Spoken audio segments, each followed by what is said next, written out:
Hey, good afternoon, everyone. It's CJ. Hope everyone's having a fantastic Sunday. We are currently just waiting for the Rising Tide Foundation live stream to start. They're just having a little bit of system issues, so they're getting that set up currently. And so we'll be bringing them into the stream here in just one moment. Appreciate everyone joining. Please do me a favor. Please support the Rising Tide Foundation with Matthew Arrett and his wife, Cynthia Chung, all the great work they do there. So the live stream is starting up. So I'll go ahead and bring them into stream, and then we will be enjoying the afternoon with Ray McGovern. So here we go. To see if the I'm at the very bottom of that email, and the last thing I see is thanks again to both of you for the work you're doing. okay, And that's all I've got. I've got no other information but that. Okay, let me. This is it on YouTube, this video, or is it on another platform? No, it's not. It's very video interesting. Let's see here. Okay, I'm going to forward another thing to you right now. All right. Forward.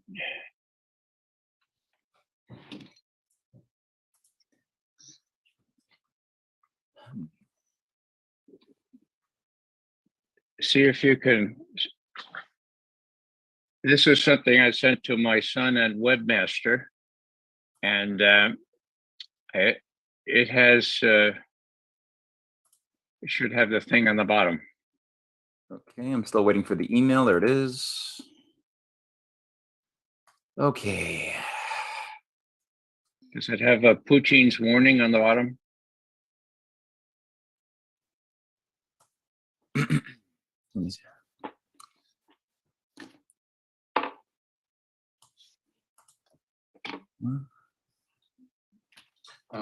Yes, it does. Okay, well, bear with us just for a moment. And I need the first 10 minutes of that one.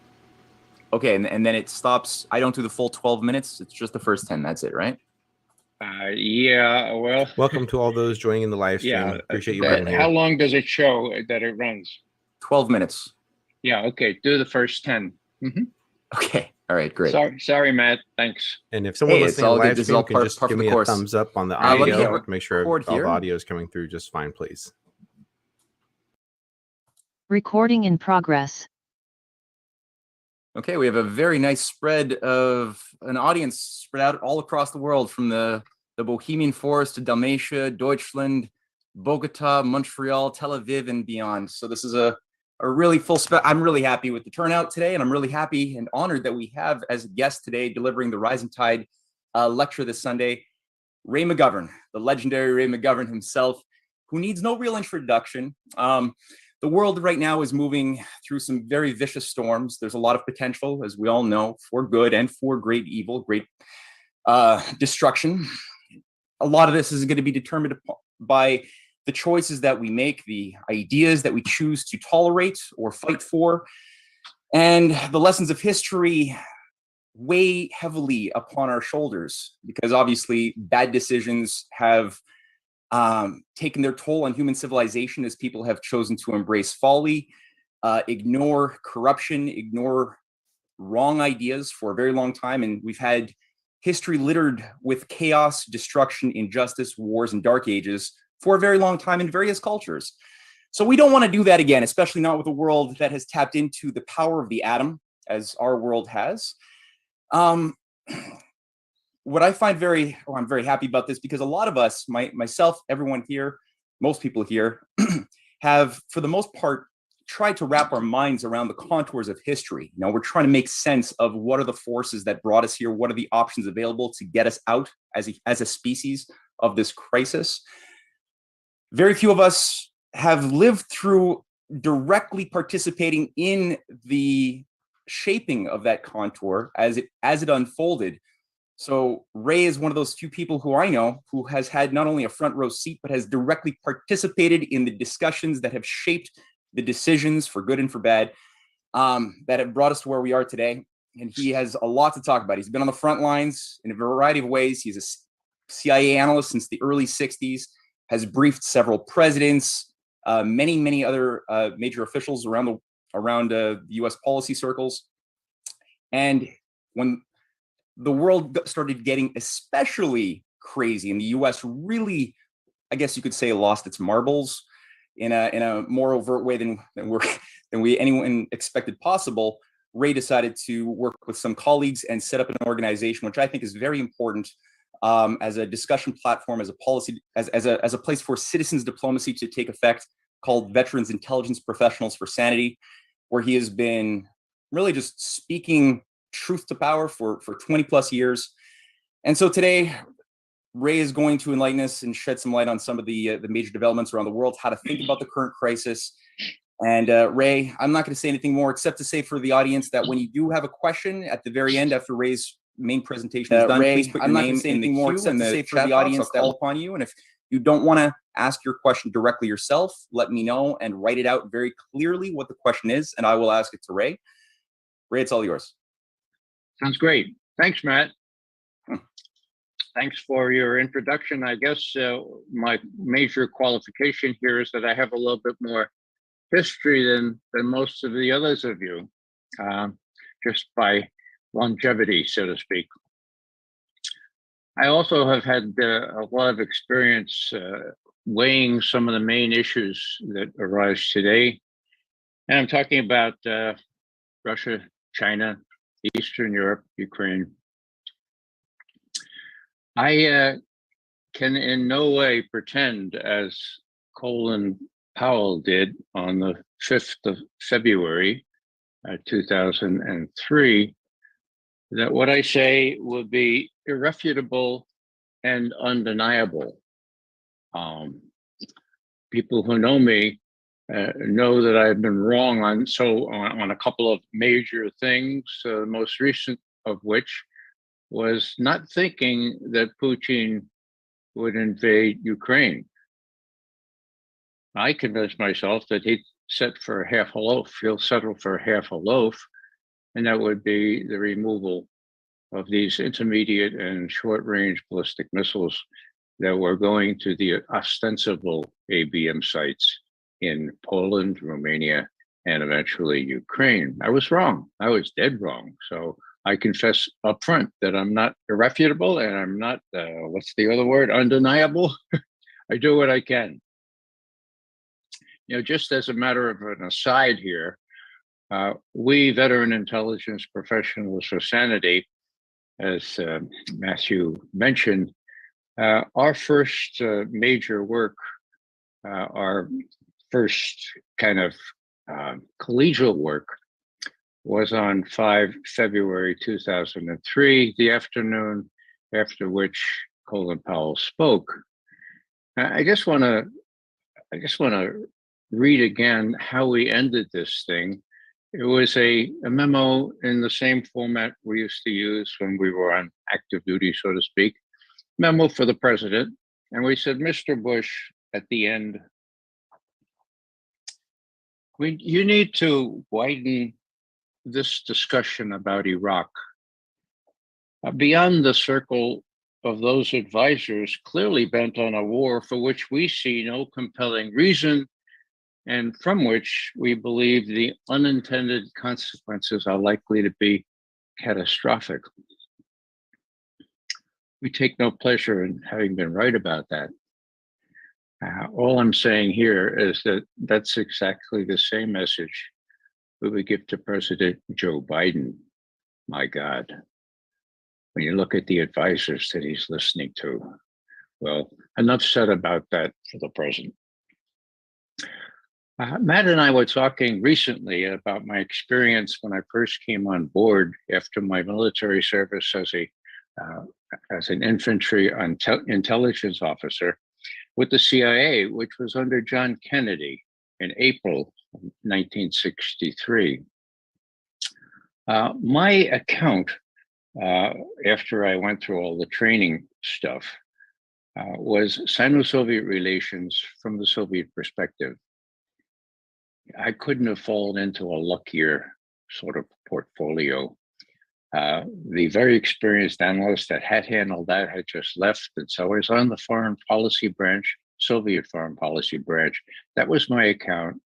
I had responsibilities for relations between Russia and China, between Russia and the Far East, Japan, Southeast Asia, and the international communist movement. So, although I am very proud of being an area specialist, that is, my advanced degree is in Russian studies, I'm also aware that I had unusually broad exposure to the rest of the world by virtue of having to follow the international communist movement, such as it was in those days, and it was, and particularly relations with China. Now, when I came on board, actually as an analyst, which was January 1964, there was great doubt as to whether we analysts were being taken in by Russian Chinese propaganda. They were calling each other great power chauvinists. They were calling all kinds of names, but people like James Jesus Angleton and other hardcore Cold Warriors would say, you analysts, you pinkos, you're being taken in. These are communists. They'll always get along. Communists are communists. And that reverberated all the way down to when Bill Casey took over and Bobby Gates says, yes, you're right, Mr. Casey. A communist is a communist. Gorbachev is just the cleverer communist. Anyway, if you can go back to the day, we had to prove to the policymakers, number one, that they were at each other's throats literally. Now, the propaganda didn't do it. The Uyghur broadcasts, the broadcasts from Russia to Xinjiang in China, which pretty much was stirring up insurrection, they didn't do it either. What did it was the appearance in our aerial photography of 15 Soviet divisions, the best divisions they had on the Chinese border. Then later it grew to about 30, 35, and more. What did that mean? Well, that meant everybody realized that this was real and that it was debilitating for both sides. And when Nixon and Kissinger came in, they realized, hey, maybe we could take advantage of this, right? So all the naysayers, so let me just give you an example of the hurdles that we faced.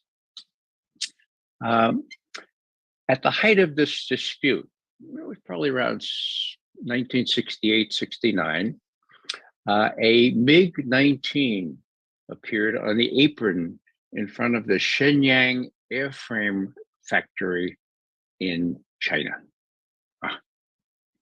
So these troglodytes like James Jesus Angleton said, see, you say the Russians hate the Chinese. Why are they giving them MiG-19s? The state of the art. My God, yeah, forget about the Sino-Soviet dispute.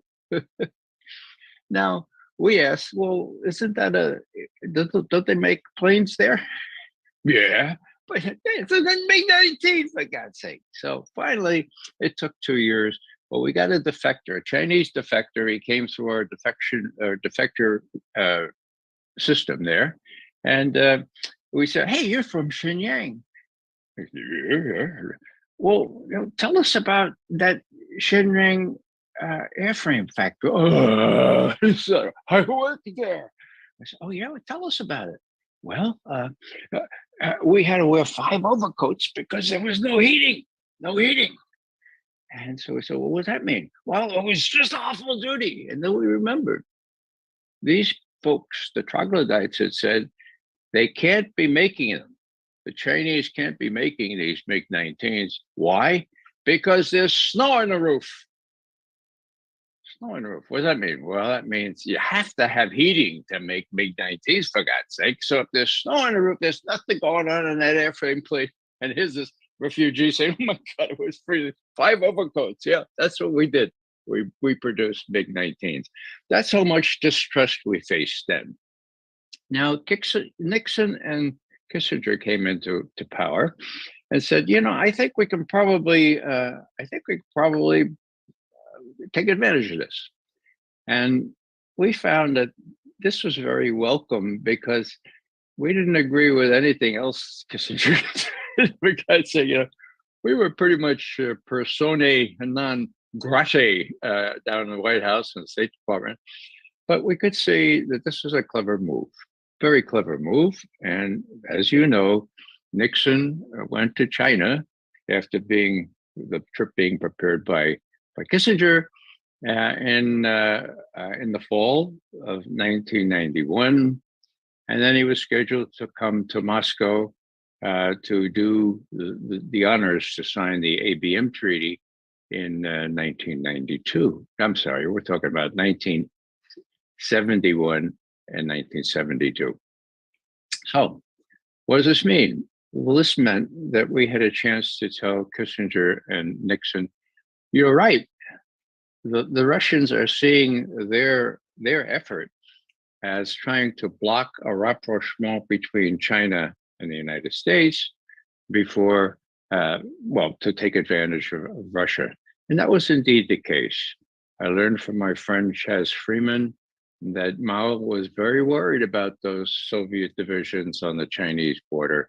And that was a very tangible reflection of Chinese fears.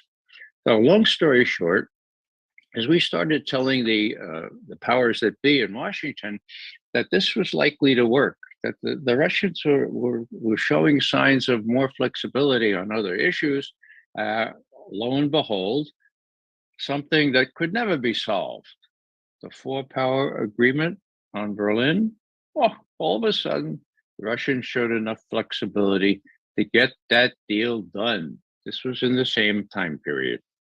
So now I was head of the Soviet foreign policy branch at the time. I had been promoted to that position. And I had three people that I seconded to the SALT delegation, Strategic Arms Limitation Talks delegation. One with the delegation in Helsinki or Vienna, wherever they were. One in the bowels of the CIA headquarters with the military experts, and one with my branch writing up the negotiations, trying to elucidate for Kissinger how we saw it. Did we think that the Russians are really interested in coming to an agreement on strategic arms? And we said, yes, we did. And what were one of the signs? Well, flexibility, like the agreement on Berlin, and their ability to forget about Vietnam, not support Hanoi in any way, but rather see the Vietnam conflict as a function of the Sino-Soviet conflict, trying to demean and destroy the Chinese in any possible vocal way they could. So what happens? I get to go to the Strategic Arms Limitation Talks signing, the SALT Treaty. And this is just an incredible personal as well as professional experience for me. I mean, I was one of those people who grew up hiding under my desk so I could escape the fallout from Russian atomic bombs, right? I used to walk around New York City thinking, oh my God, they're building this new skyscraper. Don't they know that one little button and it's all gone? So here I am in Moscow, 1972. May it was, watching the signing of this agreement, which lasted 30 years, okay? 30 years. I didn't know it would last 30 years, but I did know what it meant.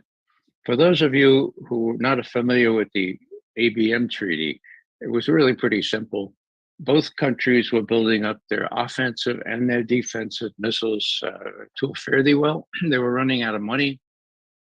And more enlightened souls said, we ought to do a deal here. If we limited the number of defensive, that is anti-ballistic missile sites, neither side could ever even think that they could make a first strike and escape inevitable destruction with a retaliatory strike. Made real sense, okay? They started out with two ABM sites, and then they limited it to one ABM site.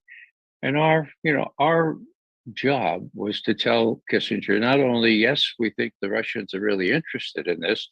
Yes, we think they see themselves in competition with China for good relationships with Washington, but also that we could verify. Doverai no proverai.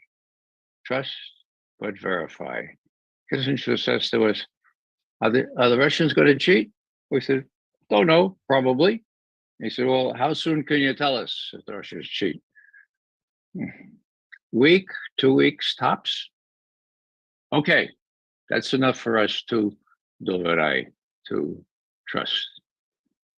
So it was a real high to see that our agency and the community itself, sort of Jack Matlock and the State Department, were able to rise to the occasion and conclude this deal. Now, just as sort of an aside, did the Russians cheat? Yes, the Russians cheat. Did we catch them? Yeah. In 12 days? Yeah. What did they do? Well, they built a giant ABM radar out in Krasnoyarsk in Siberia.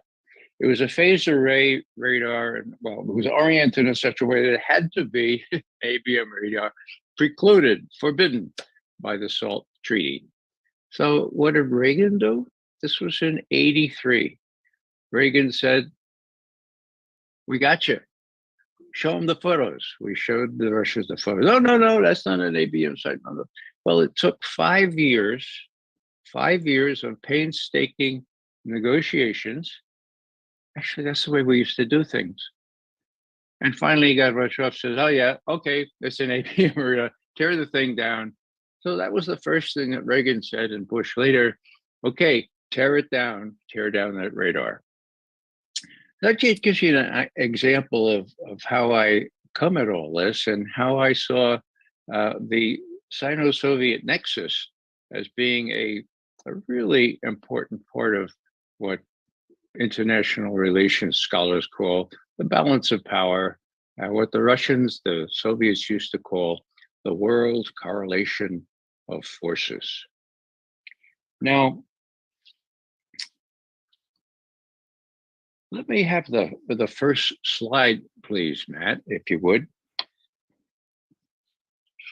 I just talked about the anti-ballistic missile treaty, and I tried to explain a little bit how it came to be partly because we exploited this drive on the part of the Soviet Union not to let China outpace it in cultivating good relationships with the United States.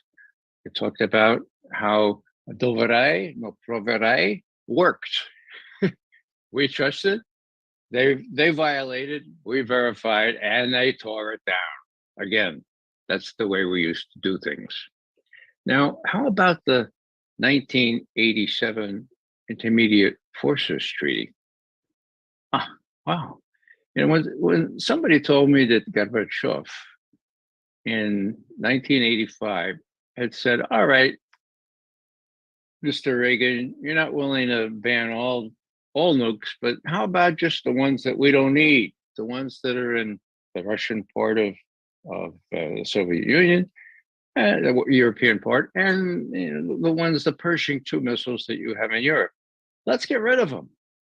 And Reagan said, you think we can get rid of them? He said, yeah, well, let's just do it.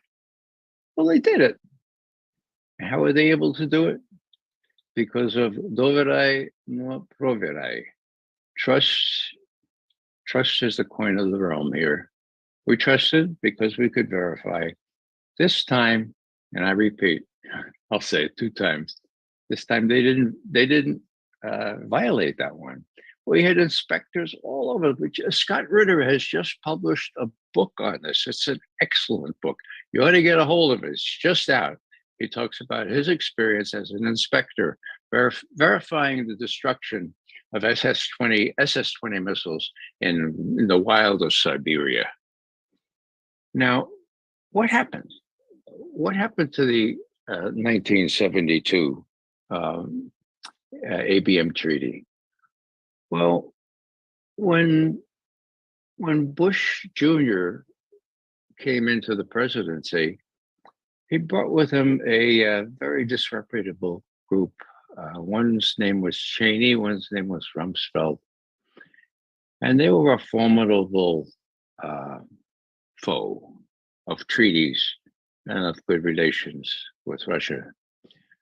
I talked with Larry Wilkerson earlier today. He was, of course, with Colin Powell at the State Department. When Colin Powell realized that not only Rumsfeld and Cheney, but also John Bolton, who was ostensibly working for Powell at the time, were telling Bush he had to get out of the ABM treaty. Powell fought it to the fought it as well as his stamina would, and was defeated. So the ABM treaty went by the board. Now you're a Russian, right? And you say, well, what's this all about? How come they're getting out of the ABM treaty? 1987, INF treaty. Well, the ABM treaty lasted 30 years. The INF treaty lasted 32 years. Why do we get out of that? Mike Pompeo and his ilk. Okay. Why? Well, you're a Russian. You ask yourself, well, I wonder why. Yeah. Well, a lot of this has its own explanations, but some of it has to do with China. And I'm going to sort of draw on my experience with China and Sino-Soviet and Russian-Chinese relations over the last 5 decades, let's say. And may we have the next slide, please?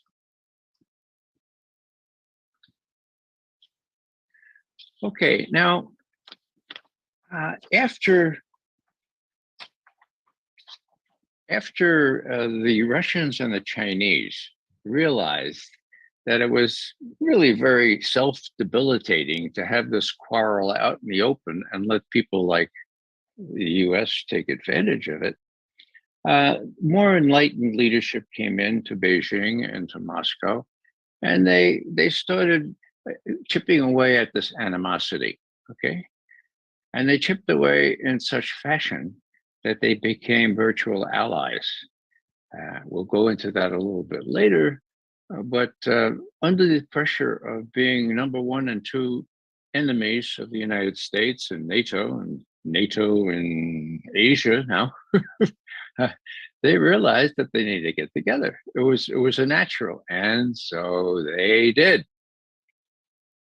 Now, the only problem is that nobody told President Biden this. And this came into bas relief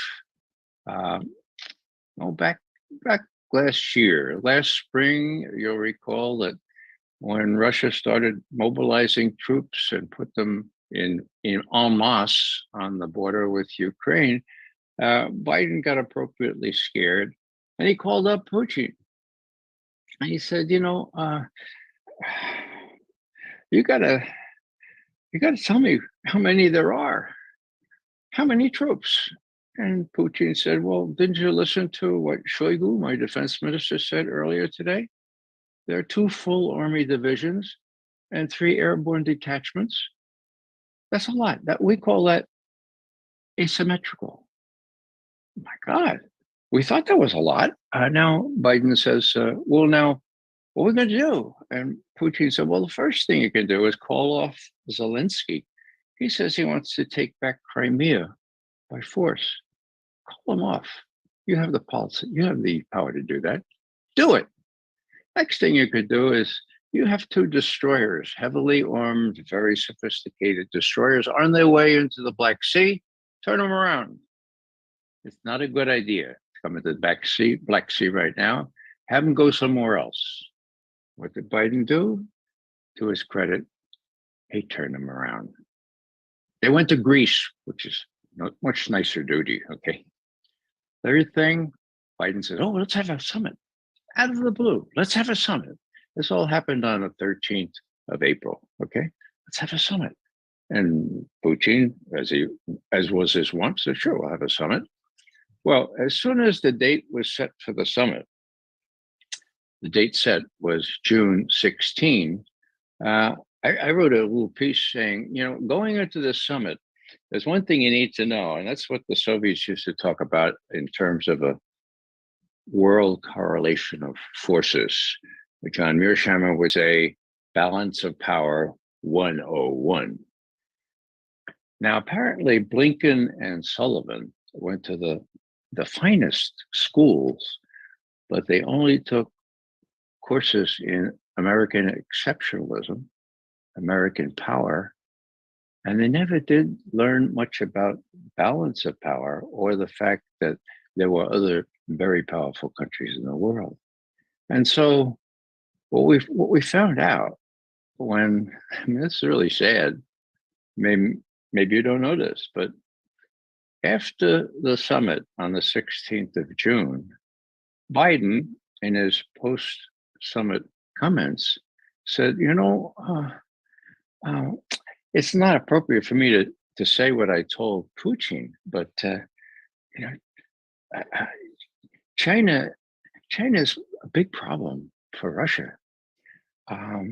There's this thousands of miles of border between the two. China aspires not to be only the economic powerhouse of the world, but the military. I tell you, Putin is being squeezed by China. Now, I would have loved to have been a bug on the wall, fly on the wall, when Putin turned to his advisors and said, "Huh? What's going on here? Doesn't he get it?" And suffice it to add that the Chinese and the Russians spent most of the year last year trying to prove how close they were, how their alliance had no end, how their alliance was stronger, exceeds, is the word they use, a traditional alliance. Now, it may be short of an explicit military alliance, but it is, in my view, a virtual military alliance. So how does this track out? Well, Blinken, Sullivan, Biden didn't seem to learn a lot, but when the Russians threw down the gauntlet late last year, October, November, December, and gave a draft treaty saying, look, we don't want Ukraine and NATO, and we really need to smooth things down and respect our strategic area, to make sure that you recognize what we consider to be an existential threat. Well, what happened? What happened, I'll show in the next slide. But right now, I want to just emphasize that when Putin saw that he really needed to do what he ended up doing, he saw that because of what he saw as American duplicity, America going back on its word, just as it did way back in 1990, after 1990, with the promise not to move NATO 1 inch to the east. And so he pretty much gave up when he saw that the strengthened Ukrainian armed forces, strengthened by NATO countries, including the US, training them up to NATO standards, 10,000 a year for 6 years. Do the math. And when he saw them about to attack Donbass, Donetsk, and Lugansk, and when he saw the Nazis running things in these key areas, he went to Beijing to open the Olympics. Now, the Olympics started on the 4th of February. That's when he met with Xi Jinping, and that's when they issued an incredible document saying, we are in a virtual alliance. There is no end to our friendship or our commitment one to the other. You need to read it. It's really quite remarkable, okay? So what did Putin say to Xi about his intentions vis-a-vis Ukraine? Well, this is my interpretation now. This is not like I've just gone through just the facts, ma'am, just the facts, okay? My interpretation is that Putin said, now, look, the Americans promised this thing and then they renege on their promises. We're about to suffer an invasion of Lugansk and Donetsk. There are Nazis all over the place. We need to demilitarize and denazify Ukraine. The only way we can do that, is by cleaning up the act there, going in there and cleaning them out. What do you think? Here's my impression of Xi Jinping. You mean it? You mean after the Olympics are over, right? Right. Olympics end on the 20th of February. Lugansk and Donetsk are recognized as independent countries. The next day, 2 days later, you have the invasion of Ukraine. Now, why is that important? Well, I was really thinking that the Chinese would never bless this kind of thing. And I have to tell you, I'm not a Chinese specialist, but 9 out of 10 Chinese specialists that I consulted said, no, Xi Jinping would not ever give encouragement. He wouldn't even give a nihil obstat to that kind of thing, because their fundamental principle is non-interference in the affairs of the country, sovereignty, Westphalia, for God's sake. The Chinese are the last main defenders of the principles of the Westphalian Treaty. Whoa. And yet that's not how it turned out, right? So my reasoning is that Xi Jinping gave Putin at least a nihil obstat. And I think the proof is in the pudding. I think that the Chinese support, the Chinese refusal to participate in condemning Putin for what he's doing, and now Chinese support for, now Russia, the support by other people for what, by Russia's support for what China is doing, or what China's position is out in the Taiwan Strait. That's another thing we can talk about a little bit later. But for people who used to dissect communist propaganda, and I guess China is still a communist country, we keep being reminded that communist China. Well, okay, you look at their statements, and guess what happened to the Treaty of Westphalia?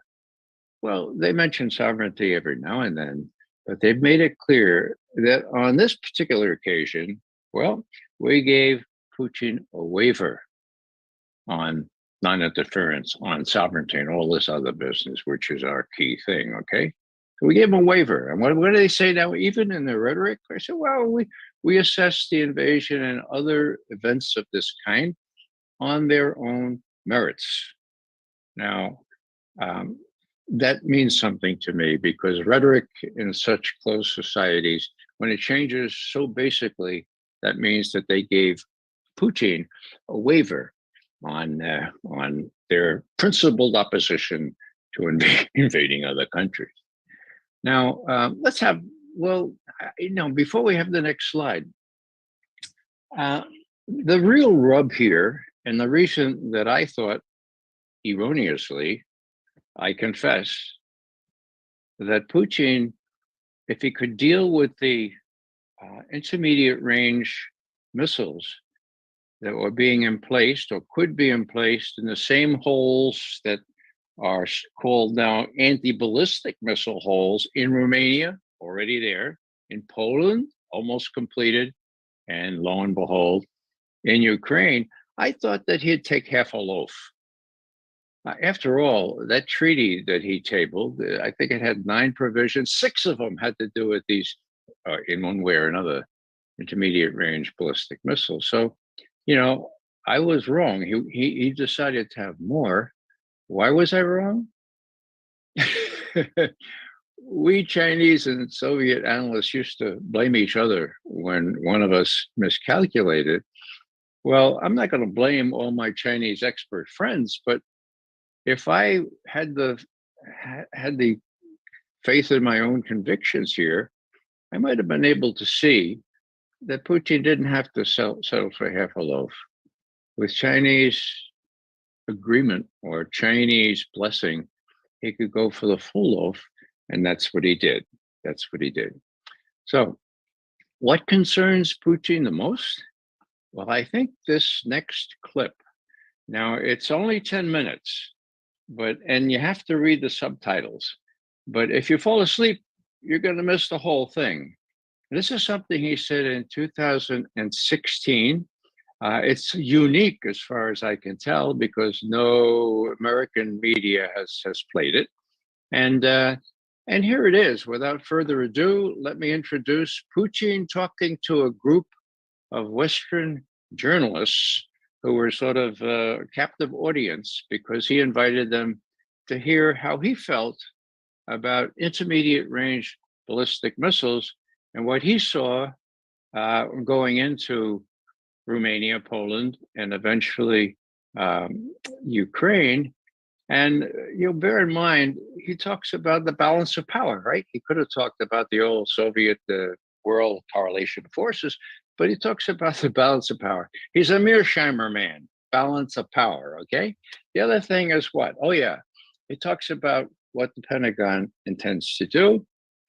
And he says, мы знаем, we know.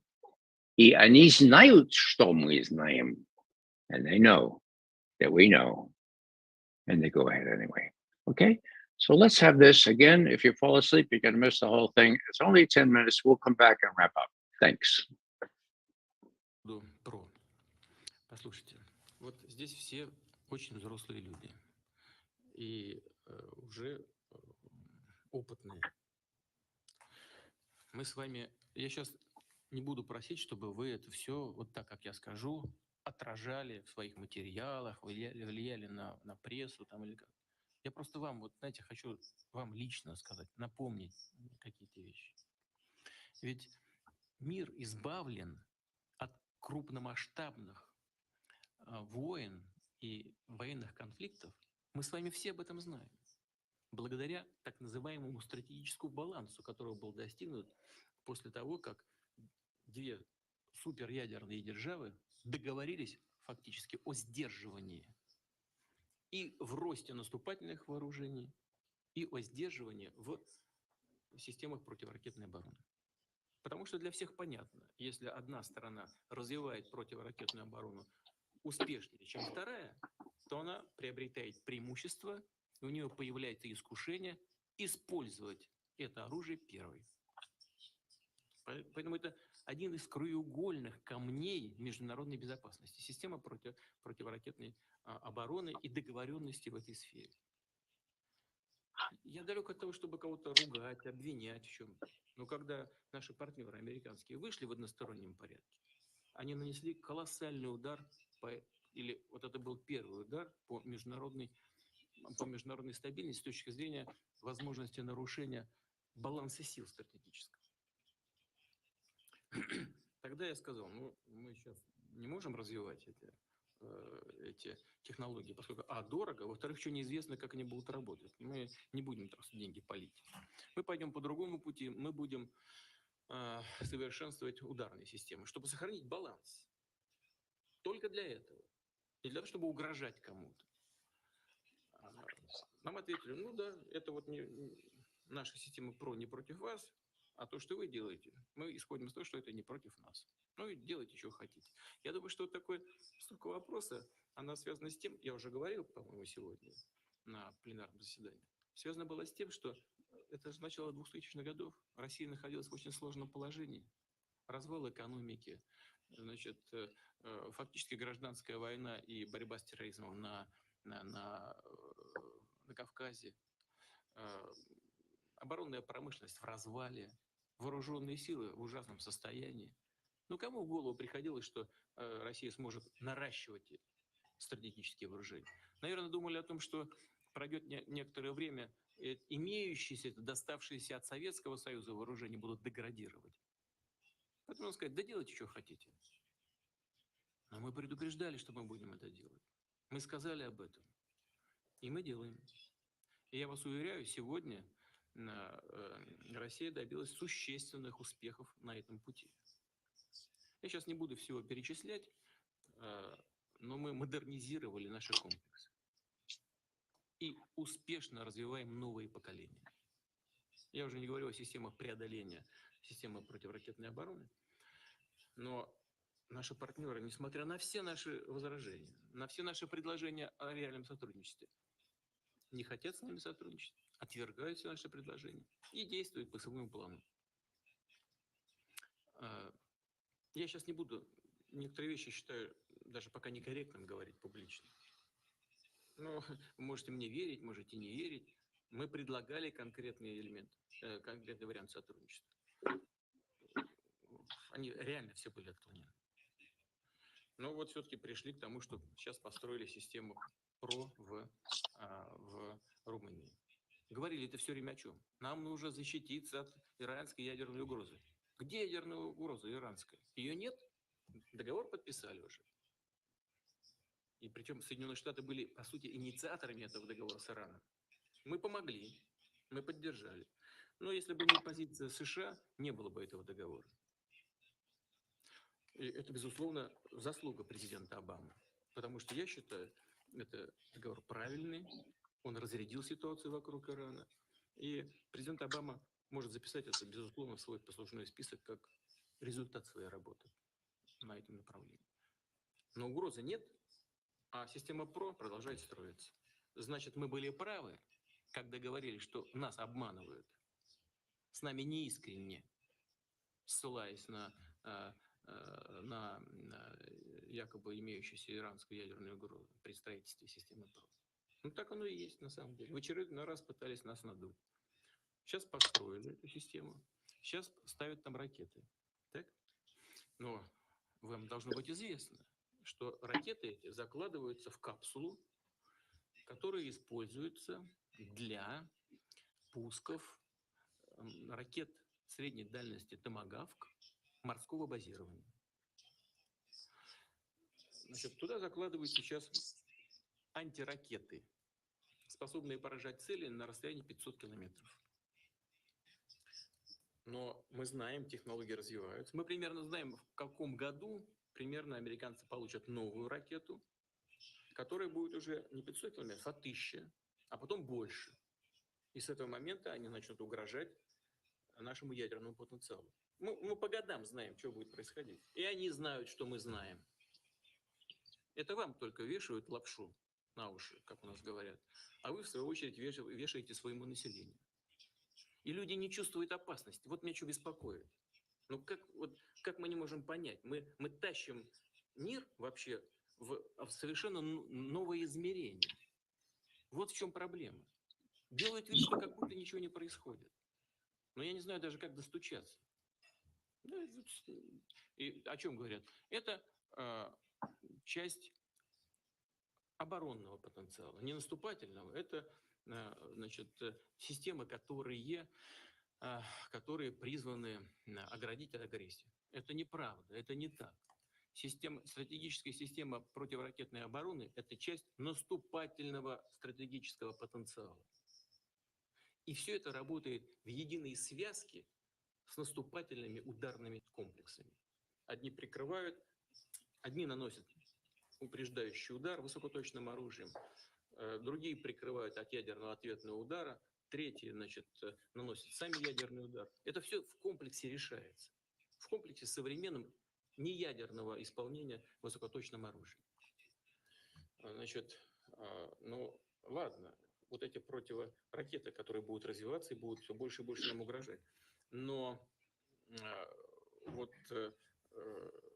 в эти чехлы, куда закладываются эти ракеты, я же сказал, что они берутся с кораблей, и там эти шахты, так скажем, используются для томагавков. Ну, там можно вообще просто за несколько часов поставить туда томагавки и все.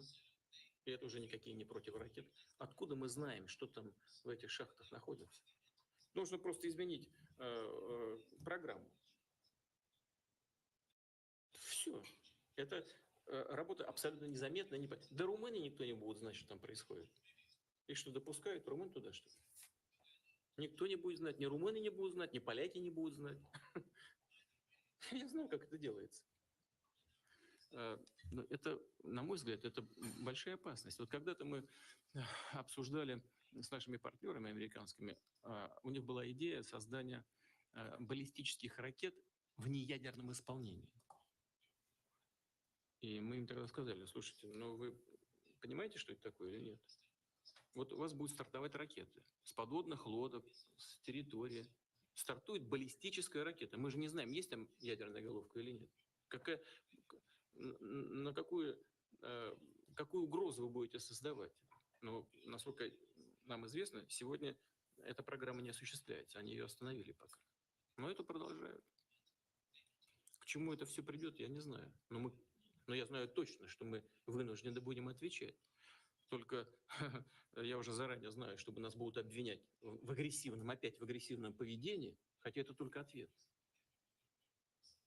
Но ясно, что мы должны будем обеспечить безопасность. Не только свою. Но нам очень важно обеспечить стратегический баланс в мире. И еще раз вернусь к этому и закончу ответ на этот вопрос с того, с чего начал. Вот именно этот стратегический баланс гарантировал мир на планете, гарантировал нас от крупных вооруженных конфликтов за последние 70 лет. И это благо, хоть оно такое, знаете, основанное как бы на взаимной угрозе, но тем не менее взаимная угроза, она обеспечила нам глобальный мир на протяжении десятилетий. Как его можно разрушить, так я не знаю. Мне кажется, что это очень опасно. Не только кажется, я в этом уверен. Да, Соединенные Штаты. We can stop that now. Okay. Thanks, Matt. Am I back on? Yes, sir. Okay. I noticed that I've gone over the time that I had allotted myself, but let me try to finish up quickly.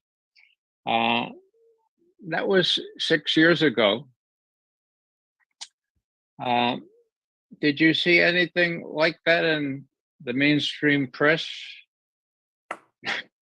No. I mean, you saw Putin saying right off the bat, "Now I don't expect you to get this into the mainstream press. I just want to listen to you personally." And then, it's one of the few times I've seen Putin lose it. I mean, he's how am I going to get through to you guys? This is real danger. This is how we're coping with it, but it's still really dangerous. And they know that we know what they're doing. Okay. Now, fast forward 6 years or 5 years to last December when Putin is addressing his top military, the 4-star generals and admirals. And he's got Shoigu, the defense minister, there. And they're giving sort of like Shoigu's giving the state of the armed forces address. Okay. But Putin makes a big address himself. Okay. And what does he say? Can we have the next slide, please, there, Matt?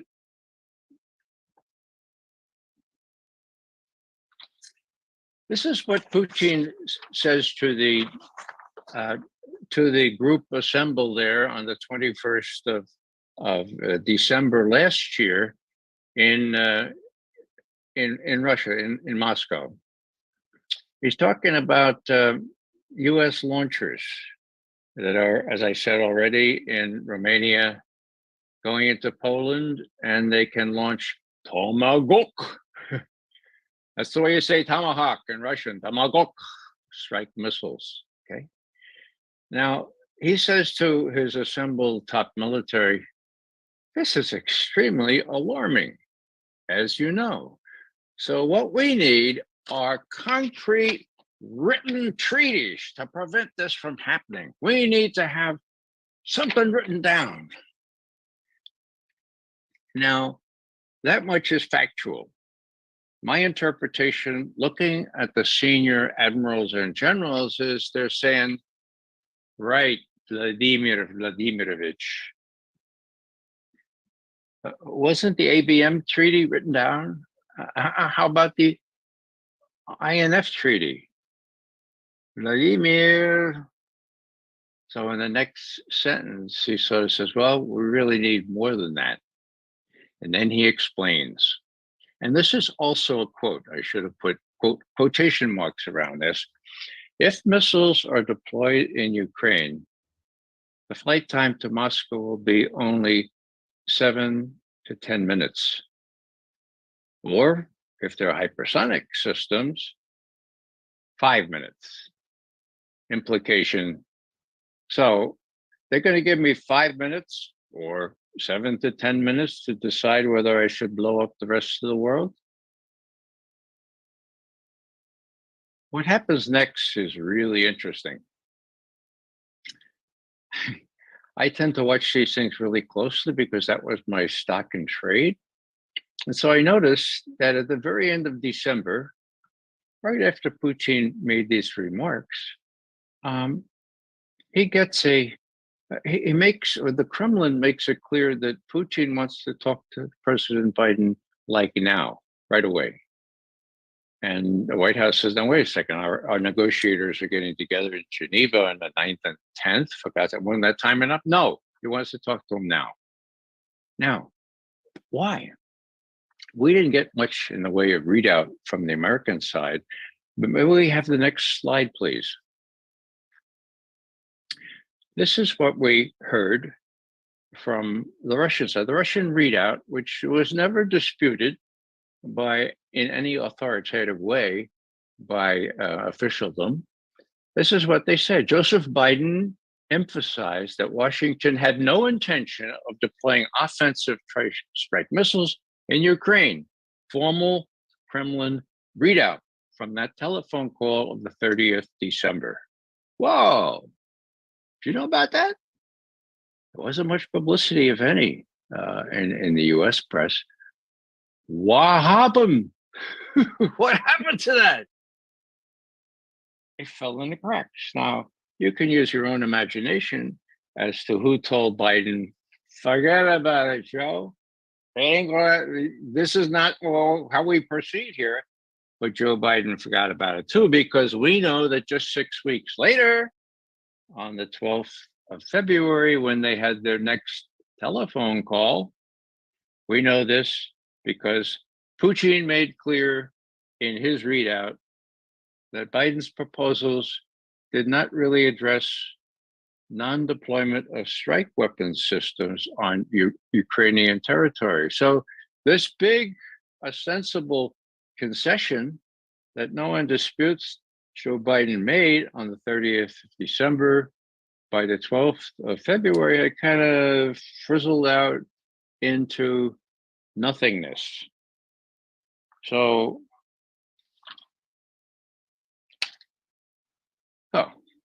if trust is the coin of the realm, and a smart lawyer like Jimmy Baker can promise things like, if you accept the reunified Germany, I know it's a big thing for you, but yeah, except that we promise never to move NATO 1 inch to the east. Well, that promise was broken. And here's Biden, the President of the United States, not just the Secretary of State, talking personally, one-on-one to Putin at Putin's insistence and saying, yeah, we'll make this concession. And then what happens? It falls through the cracks. Now, just to wind up here, I think that, or I hope, that when you hear some administration spokesman say that the Russian attack on Ukraine was unprovoked, you will have more information to form your own judgment about that. Similarly, if the Chinese react as I expect them to the next group of warships the US sends into the Taiwan Strait, when officialdom calls that unprovoked, you will have your own ideas about, well, maybe that's not unprovoked either. So I just like to draw that analogy and say that the difference now is the stark change in the correlation of forces, or the balance of power, if you will. It doesn't seem that Biden or Blinken or not Blinken and Sullivan, they don't get it. They're educated in the best schools, but they've been sold a bill of goods about exceptionalism, about how the US is indispensable. And when I talk to college students, I say to them, well, you know that the US is indispensable, right? They say, well, yeah, that's what they say. Well, what is, you guys still know antonyms? And one or two will say, oh yeah, that's an opposite word. So I'll say, well, what's the antonym for indispensable? Dispensable? Yeah. Ipso facto, all other countries are dispensable. So that, I think, is what Blinken and Nod and Sullivan learned. That's what they're telling Joe Biden. It's not going to work anymore. Why? Because the whole triangle that used to be associated with the Russia, China, US triangle used to be pretty much equilateral. Now it's, remember your geography? It's isosceles, like this, and who's got the short end? It's the US that has the short end. Now, if our policymakers don't recognize this by this time, we're in deeper trouble than we were a year or two ago. But I wish I could be more confident that these things are becoming apparent, and that with Russia moving on the offensive in Ukraine and China being, in my view, appropriately reactive to what the US and others are doing vis-a-vis Taiwan, I think we can expect a lot of friction, and maybe worse. And maybe it's our job to spread the truth around and make sure that people are sensitized to the real balance of power. I would close with my favorite quote from Martin Luther King Jr. When I was teaching, I was always, I'd crammed this quote from the letter from the Birmingham City Jail into every course, whether it was politics or sociology. He said this about lying and about injustice. He said, like a boil that can never be cured unless it is exposed to the natural medicines of air and light with all its ugliness, so too injustice and lying must be exposed with all the friction this exposure creates to the light of human conscience and the air of national opinion before it can be cured. We've got a lot of boils. We've got to expose them, however ugly the result. Otherwise, they're never going to be healed. And I'll leave you with that. I hope we can all join in this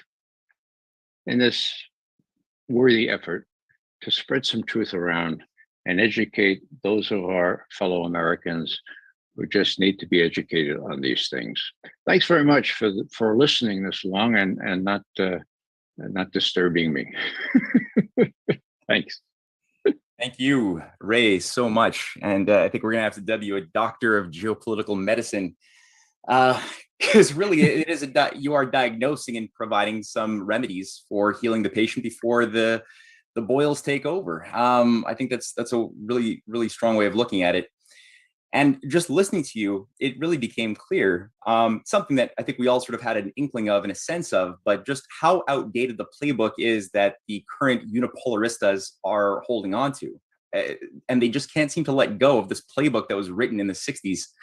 And somehow they still think that reality is something that it stopped being a long time ago. So thank you again. How long do you have? Because we got a nice list of people who aching to ask you some questions. What's your time frame look like? I'm Irish, so I have as much time as you like. My only caveat is that I tend to go on even in answering questions. So I want you to feel free to say, all right, that's enough of that one, Ray. Let's go to the next questioner. A deal? I'll do what I can. So the first question that came in is from your friend Ed in Moscow, who asked me to read. It's a two-part question. It's very late in the day, in the evening in Moscow, so I'll bring this one on first. Ed's working on a particularly interesting project, and what you're going to say is going to play into that project a little bit. It's a two-part question. The first one, I'll just read it here. is, do you think there was a realistic chance for US-Russia rapprochement and even Russia's integration with the West after the collapse of the USSR? Russia was definitely ready and it seemed like George H.W. Bush, as well as he was talking about the new security arch from Vancouver to Vladivostok. So could you say a bit more about that potential and who then derailed this process in your eyes? The answer is yes, there was a chance. It could have gone either way. We're talking about a situation where the Soviet Union fell apart, as most of us know. And what Putin watched was the exploitation of Soviet resources by oligarchs, West and East, invited by our Treasury guys, by our Harvard boys, by our own oligarchs, plundering the Russian economy and sort of captivating everything that was worth stealing. Now, my favorite statistic from that comes from the World Bank, okay? Between 1991 and 1995, the average age that a Russian male died, is a smart way of saying that, mortality rate, whatever. The average age that a Russian male died was 63 in 1991, and it was 57 4 years later in 1995. Do the math, folks. Think about that. Think about how people were dying on the streets. Think about how the Russian economy was completely sabotaged. Think about how the US proudly put Yeltsin in for 4 more years. And you don't have to believe me, you're going to look at the cover of Newsweek for that, for God's sake, you know? That's what Putin inherited. And he reached out when he took power and he said, look, we can do better. We can make this thing work. We can actually join NATO, or we can create a new European architecture. But you know what? That doesn't suit the Mickey Mouse. In a word, Eisenhower warned about the military industrial complex, the MIC. It has grown like Topsy, okay? He warned that the only thing that prevents this growth would be a well-informed citizenry, and we ain't got that. Instead, what we've got is not the MIC, but the Mickey Mouse. Military, got a pencil? Military, industrial, congressional, intelligence, media, academia, think tank complex, okay? Why do I say media as in all caps? Because media is the linchpin. If the media is not owned and operated by the rest of the Mickey Mouse, the thing doesn't work. That's where we are today. That's why I think the kibosh was put on all attempts to reach out to Russia. We needed an enemy. Russia was it. Without a good enemy, a plausible enemy, you can't make the Mickey Mouse work. Thank you, Ray. And just for the follow-up question by Ed, it's another very strong question that touches upon this question of potential and aborted potential. Just a little bit later, he says, was there a second chance after 9/11 when Bush publicly praised Putin for his help in the Afghan operation and even hosted him at his Texas ranch in November 15th, 2001, declaring in front of Crawford High School students that his Russian counterpart is, quote, a new style of leader, a reformer, a man who is going to make a huge difference in making the world more peaceful by working closely with the United States. Ed says he was present at Putin's reception in Washington afterwards and heard him say that Russia is ready to work with the US as close as it chooses. So the question is, what went wrong at this time? Well, very easy. Bush was not in charge. Cheney was. Rumsfeld was. John Bolton, of all people, were. Condoleezza Rice, an accessory. And these are the people running things. These are the people that got out of the ABM treaty, as I mentioned before. So Bush was, he was grandiose. He liked to say these things. But, just like Joe Biden after him, he can't make any good things he says about Russia stick. So that's my short answer to that. What else did I want to say about that?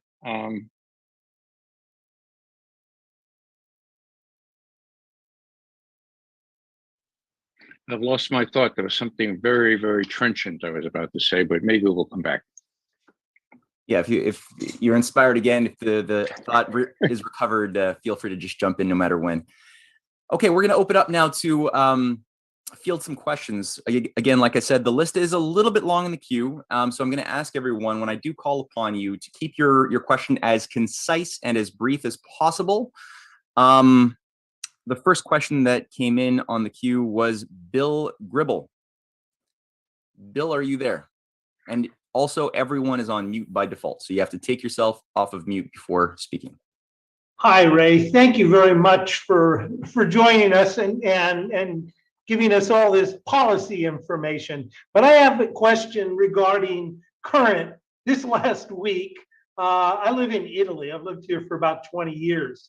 But I watch what's going on back in my birthplace, and that would be the States. And it's been alarming. And enough of this statement, but my question is, in 75, the church committee ferreted out Operation Mockingbird, which you just discussed in terms of the propaganda machine from the intelligence. And this last week, there was announcements that Strzok, FBI agent, is working for, or was working for the CIA.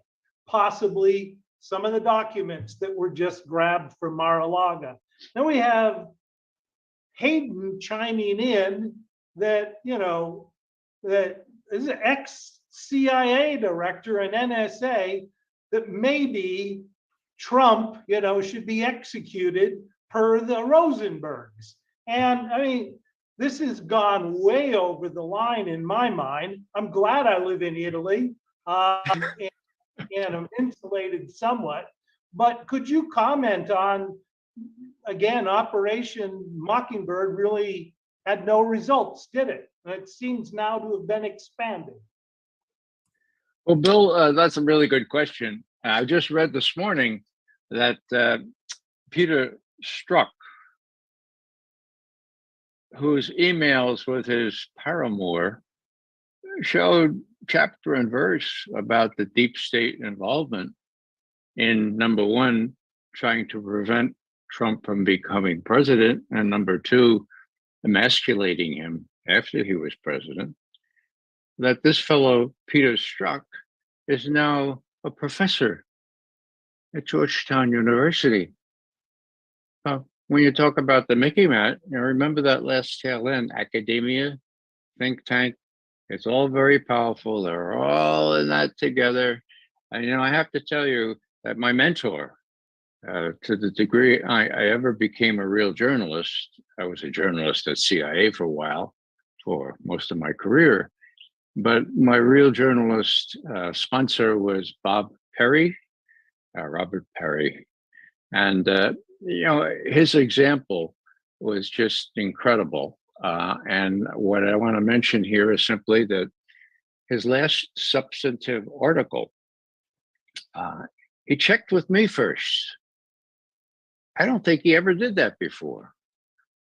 But the Strzok paramour emails became available. And Bob called me, Bob Perry, and he said, "My God, Ray, do you see this the way I do?" And I did. He said, "This is FBI gate. This is Russia gate. This is FBI gate."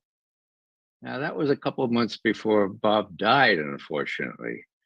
But, that's what it was. And if you look really carefully, that's what it still is. Now, I have to tell you, my wife always says, "Ray, for God's sake, always always remember to tell any audience what you think of Donald Trump. And I think he was the very worst president that the United States ever had. That doesn't mean a broken clock can't be right. Was it once or twice a day? Huh? Okay. He's right about this. The Russiagate, people like Strzok thrive. People who pointed out the indignities of it and the injustice of it and the lying, and like Hayden who lied, like who else? Brennan. All those guys were in it up to their necks, and it's going to be really interesting to see if the documents that Trump tried to get declassified the day before he left office. And I'm told Gina Haspel, the head of the CIA, and the people at Justice and the FBI said, well, yeah, we'll work on it. We'll work on it, right? And they know declassified. Some fine day, they're going to come out. Some people I know have seen those documents, and they will be chapter and verse about the fact that Trump was not completely wrong on this one. Matter of fact, he had most of it right. And it's really a sad story, because court testimony shows now that his opponent, and someone named Mrs. Clinton, was at the bottom of all this and actually signed off on the more blatant lies, like the Alpha Bank thing, well before the election, and that Obama himself was well briefed and fully involved in so-called Russiagate. Now, bear in mind, I think there were 55 Russian diplomats thrown out because of this concocted Russiagate thing. So if you're looking at it from Putin's point of view, he's, God, can these guys be trusted? You know? Thank you very much, Ray. That was a great response. Thank you. Welcome, Bill. All right, Peter, you're up. Thank you very much, Matt. Hey, good afternoon, Professor McGovern. I have a question for you based upon your long service in the Central Intelligence Agency. Would you be so kind as to compare and contrast Chairman of the Joint Chiefs of Staff, Admiral Thomas Moorer, who served during the Nixon administration, and current Chair General Millay? Well, comparisons are invidious, but this one is especially invidious. Moorer was not only a highly ethical person, but he was smart as hell. Okay, really, really smart. And the thing that I applaud Moorer for mostly is something that most people have no idea about, and that is that he didn't like the idea that the Israelis intentionally killed 34 U.S. sailors on board the USS Liberty and wounded 174 others, and LBJ and the U.S. Navy covered it up. Now, Moorer, in his own investigation, made his own conclusions, came out with the truth. So that shows a guy who cares not only about the Navy, but about the truth. Damn the political consequences. That sad story, the attack on the USS Liberty, which was deliberate. We have the intercepts, you know, but that's an American flag. Follow your orders. Strike that ship. We have those things, and nobody knows about it. And were people to know about it, they would realize one of the key episodes where the Israelis realized that they could get away with murder, literally, not just Rachel Corrie, not just Abu or Shireen Abu Akleh, but 34 U.S. sailors aboard an intelligence collection ship in international waters. Moorer was head and shoulders above any other Joint Chiefs of Staff chairman except one, and that was General Vesey, a brown shoe Army guy, got his commission during World War II. I knew him well. I used to brief him every other morning. He was golden too. He told the truth. And Millie is a cipher to me. And, you know, the thing that I remember most about him is calling up the Chinese and saying, no, we're not gonna have a nuclear, we're not gonna strike on you. I mean, this guy, Trump may be crazy, but we're not gonna do it.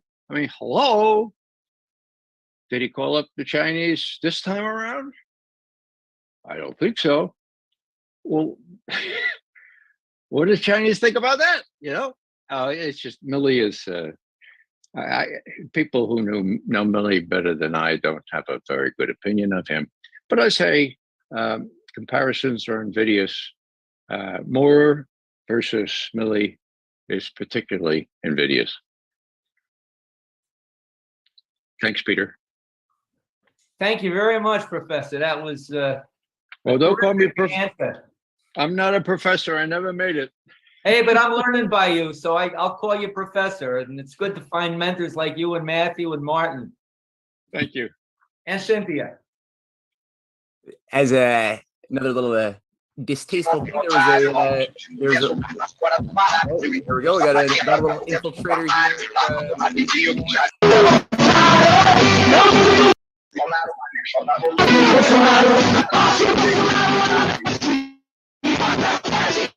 Alexander. Cynthia, can you boot Alexander?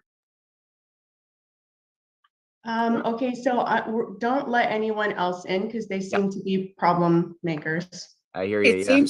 It seems to be one person who keeps changing his name. It was at this Alexander, then Obama, then Alex. Yeah, exactly. So at this point, if you didn't get into the show at this point, you're not going to get it. But all right, that was interesting. Okay, so back on track. Paul, I know you've been waiting for a while. Again, all the questions have to be kind of short. So Paul, go for it. Launch your thought. Okay, thanks. In September 2021, your host here still described 9/11 as an intelligence failure. I wonder whether he has any second thoughts about that, and also about the relevance of the reluctance to acknowledge the truth about 9/11. The way that still has a massive effect in international relations and in terms of the understanding of people's understanding of America as a trusted, as a country that one can possibly trust. Thank you for your question.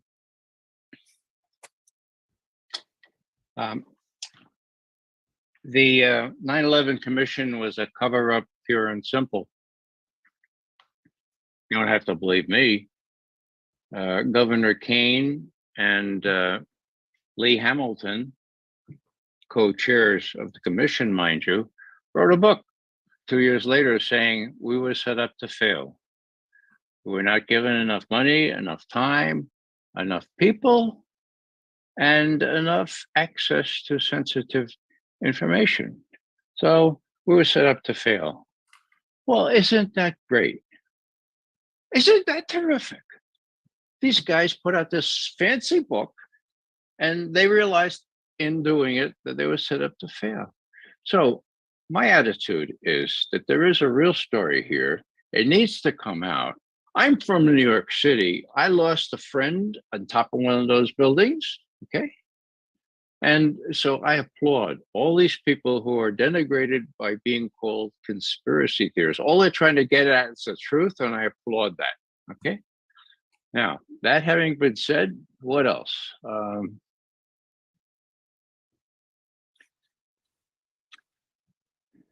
Do you maybe support Richard Gage's work as AE 9/11 Truth? And very interestingly, he's now connected. He's saying we can draw parallels between 9/11 Truth and COVID Truth. Well, that may be, and that's beyond my, I really haven't focused on the COVID truth thing, but the other note I put down here from your initial question had to do with intelligence failure. I don't know who did it. on balance, I would have to say that Al-Qaeda did it. And why do I say that? Because I know people at the National Security Agency who had intercept material a few days before 9/11, which General Michael Hayden, director of NSA at the time, either sat on or gave to Dick Cheney, who said, sit on this, don't disseminate this. I know that because some of our friends and veteran intelligence professionals for Sanity have told me that, and their trustworthiness is in no question at all.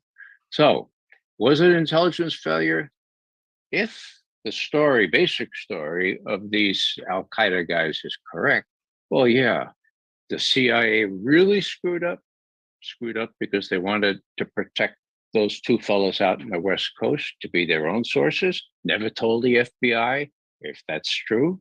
The FBI screwed up in many instances, the one in Minnesota, for instance, the one down in Florida. NSA screwed up royally.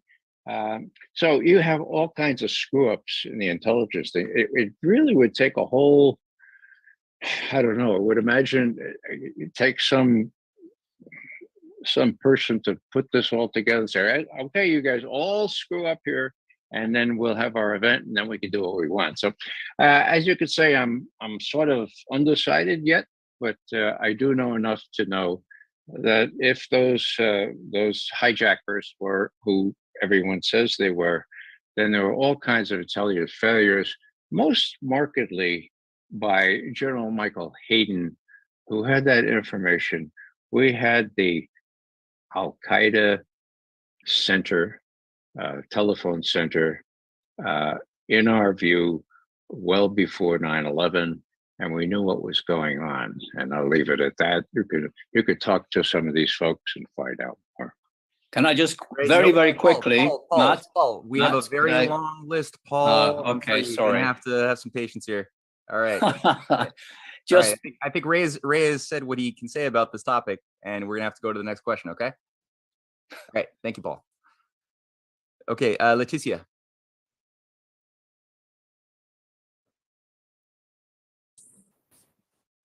Hello, Mr. McGovern. Thank you for being here for us. So just a couple of points and then a quick question. So the US has never met a treaty they would never honor. Recently in June, Mike Pompeo said at the Hudson Institute, no matter the consequences, in regard to meeting their goal of controlling global resources. Unelected policymakers, what is our recourse? That would be my question. Is it de-dollarization? I mean, these lunatics, if I were to say that, I'd be thrown in jail and never to be seen again.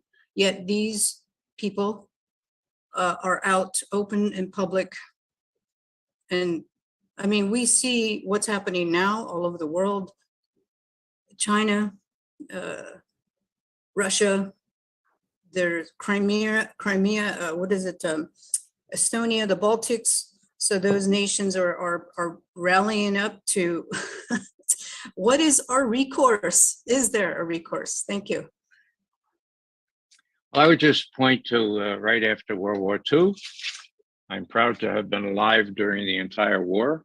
I wasn't very bright at the time. I was only 1 to 5. But after the war in 1947, George Kennan, who used to be my hero, composed the first State Department policy planning paper. And it said quite blandly that, look, after the war, we end up with ownership or disposed at our disposition 50% of the world's resources. We only have 6.9% of the world's population. So our task obviously has to be to maintain this disparity. And we can't be diverted by talks about human rights or those wishy-washy, you didn't say wishy, those other things. We have to be ready for great power actions, period, end quote. Now, then we could do that. Up until relatively recently, we could do that. We can't do that anymore. But these guys that are sort of educated in the George Kennan framework and can't change like he did when he said that expanding NATO would be the stupidest thing anybody ever did since the World War. We can't really change that. We're at the mercy of these people. And that's why I started out by saying, Biden, just like Bush, we thought we had to assume that Bush didn't know that he was being taken down the garden path by Cheney and Rumsfeld. We gave him the benefit of the doubt because how else could we address him, right? So we said, look, you really need to broaden the number of your advisors beyond those already intent on making a war that would have a catastrophic end to consequences would be catastrophic. So we have to kind of make sure that we spread the truth around and say, look, Biden, you can't do this, especially under the influence of these wet behind the ear advisors that have already gotten you into real trouble deep. Thanks. Yeah. John, could you ask one of your two questions, please? Thank you, Ray. This was very interesting. I had seen the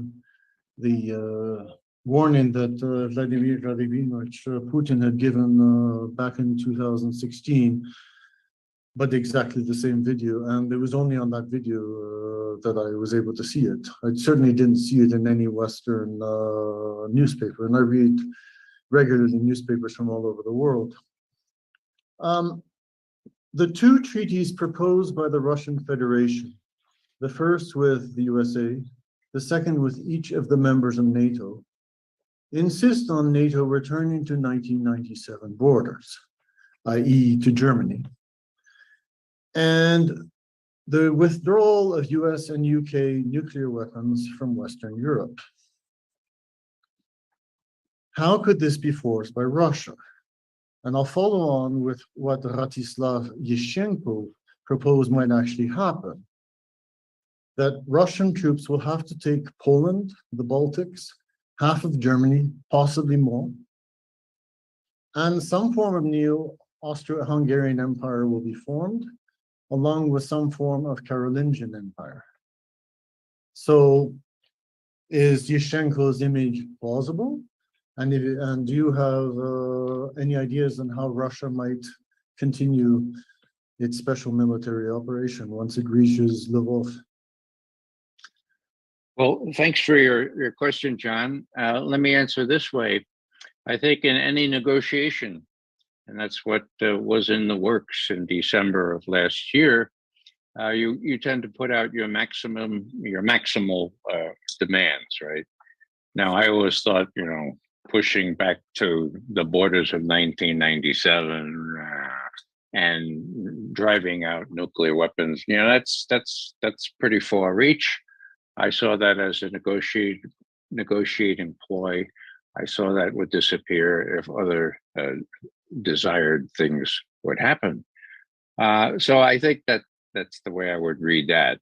Now, with respect, is it a little more important, this business about the Baltics and Poland?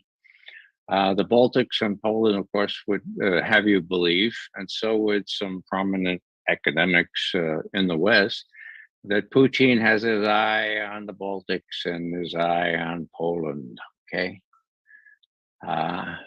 Who is it? Fiona Hill, who studied under Richard Pipes. She knew what was going on, and she warned in the New York Times 3 months ago, Russia is trying to drive us out of Europe. And they're saying when you're out of there, that don't let the doors hit your rear end on the way out. Her words, right? Now, okay. Now I'm going to take issue with what I call the Rudy Giuliani dictum. Some of you will recall that when he tried to persuade the head legislator in the legislature of Arizona to investigate all kinds of election irregularities, 2020, that representative said, well, my God, yeah, well, what's your evidence? And Giuliani said, oh, we have lots of theories, no evidence. Well, where's the evidence that Putin wants to mess around with Poland, mess around with the Baltic? Have you been in the Baltic state? Mess around with the Baltic state? Why ever would he want to do that? I mean, even if he did, where is the evidence? There's no evidence that he wants to do that. As a matter of fact, there was no evidence before the coup in Kiev that Putin wanted to take Crimea back. It's very, very clear that he had no intention of doing that until he was provoked. That word again, provoked. Was the taking of Crimea provoked? It sure as hell was. Was the taking of, with other things provoked? Yeah, they were. So my short answer to that is that if you don't have any evidence that Russia is expansive or expansionist like the Soviet Union, then you really shouldn't be claiming to know that they have their eyes on Poland next or on the Baltic states. You should look really, really carefully at those who say those things and what their motivation might be, and particularly if they follow the Rudy Giuliani dictum of lots of theories, but no evidence. Thanks, John. Thanks. Stephen Doyle, are you still there? I am indeed. Thanks, Ray. I really enjoyed the talk. I'll try to be brief. I have a quick question in trying to sort out in my mind what's going on domestically in the US vis-a-vis what you're talking about, Russia and Ukraine. It seems to me that the same deep state establishment in the US that is, to me, terrified of Trump and his power base is part of the broader international entity that is livid on Ukraine. I'm wondering if it's possible that there may actually be a form of Russia collusion, but not in the negative sense, in the positive sense of Tsar Alexander and the Civil War and sending Russian troops to help the Union. Is it possible that there is some backdoor cooperation between an element of the military or the US establishment and Russia? And if so, after the Russian denazification of Ukraine happens, could we envision a similar thing in the US via an internal policing action? Wow. I guess I don't see any evidence of that. I think Putin's got his plate full in Ukraine and supporting his friend out in the Far East, Xi Jinping. I've not seen any kind of connection. That may be simply because I haven't looked so closely at these things. But I can't really say that I see much evidence of that. All right, everyone. I apologize. I'm going to have to cut the stream there for today. I want to thank you for tuning in to the Rising Tide Foundation this afternoon with Ray McGovern. Thank you for tuning in, and we will be back tomorrow, Monday morning. Everyone, enjoy your afternoon. Thank you.